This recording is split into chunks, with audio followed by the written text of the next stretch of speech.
Hello everybody. Today is April the 1st. In Britain we call this April Fool's Day. It's a day where you can tell people things that are not true and get them to do all kinds of stupid things.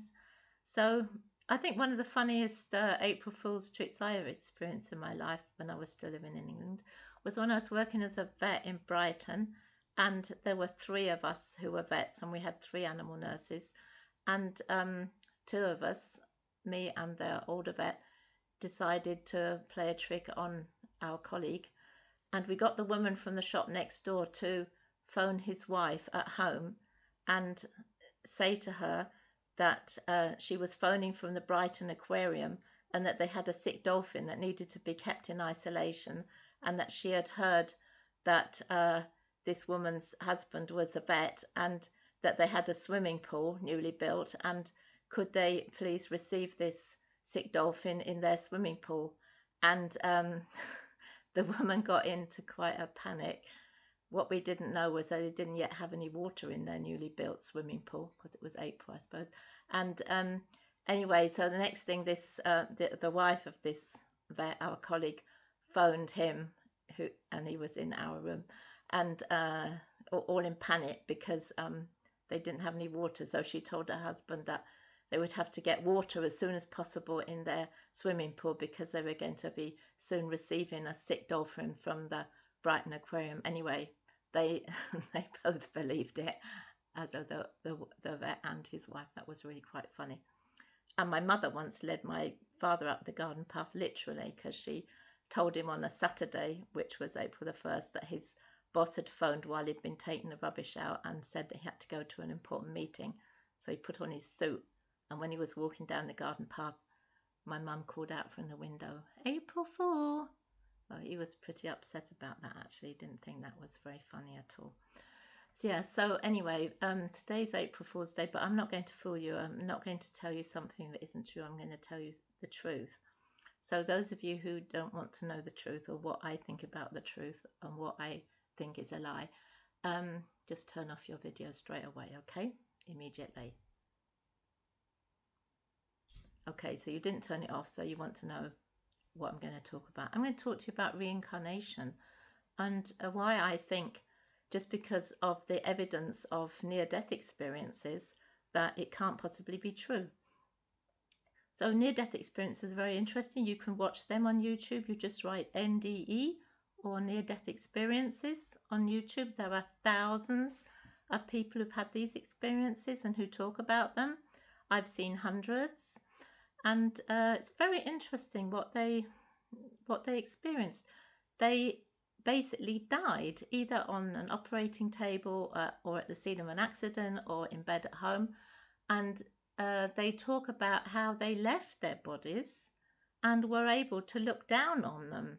So they realized that their bodies were basically just like shells, and they themselves were conscious beings with feelings and thoughts and their whole personality.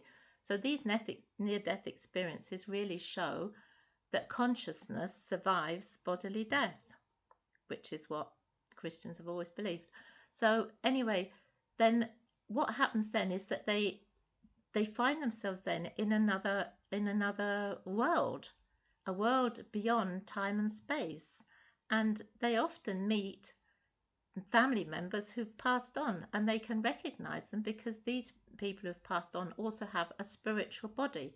So when you leave this world, you're not a disembodied spirit desperately looking for another body. Oh, where can I find another body? No, you have your spiritual body. You don't need another body. And they meet their passed on relatives. They also sometimes meet a being of light and love, who they often call God or feel is God. And some of them also meet Jesus Christ. Well, the interesting thing for me is they don't meet any of the other ascended masters. They meet Jesus Christ, and they can talk to him and they recognize him. And what happens then is that they're told, either by the relatives, by the being of light, or by Jesus Christ, it's not your time. You have to go back. And the interesting thing is that they don't want to go back. they don't want to be reincarnated. They don't even want to go back to their own bodies. They want to stay there because it's so beautiful. And they have to be persuaded to go back. So that shows that reincarnation can't be true. People are not disembodied spirits desperately looking for another body. And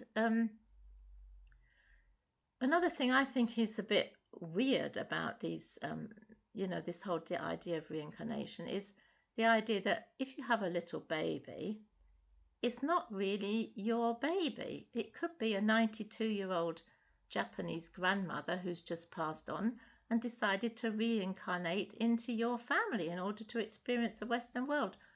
On several reincarnations before, it could have been one of the murdered wives of Henry VIII, who didn't have any luck in her other reincarnations and has now decided to try her luck with you.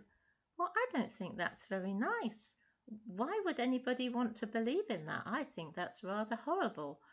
And when I had my little son when he was 2 years old, this is just to show you that children are experiencing the world for the first time. They've never lived before.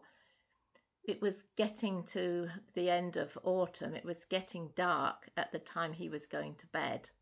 And he had obviously never seen the moon before, because one day he looked out of the window and he said, "Mama, up there is a banana."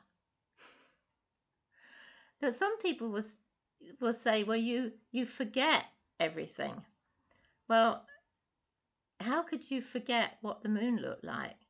And if you forget everything, then how can you ever learn from your experiences? So that doesn't make any sense to me either. So why do people believe in reincarnation? Well, I think one reason why people believe in it is because they like the idea of having a second chance after they've messed up their lives or realize that they're not living their lives very successfully. They hope that there'll be a chance for them to come back to earth and have another go.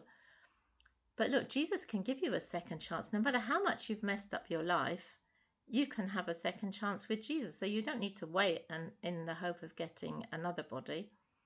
And what I also think is a bit sad is that some of these people who believe in reincarnation have obviously never really felt love in the families that they grew up in, or they don't really feel a deep connection of love to their own children. Because I think if you felt love in the family you grew up in, and if you really feel deep love and a deep connection to your own children, you want to be with them for eternity. You don't want to reincarnate in another family. And that is actually God's plan for us. He wants us to stay together with the people that we love and be in a beautiful place for eternity. That's God's plan. And isn't that rather beautiful? Anyway, okay, this is my views on the life after this life and my views on reincarnation. I hope you find it interesting, and I hope you're not too angry with me if you don't believe a word I'm saying. Okay, bye.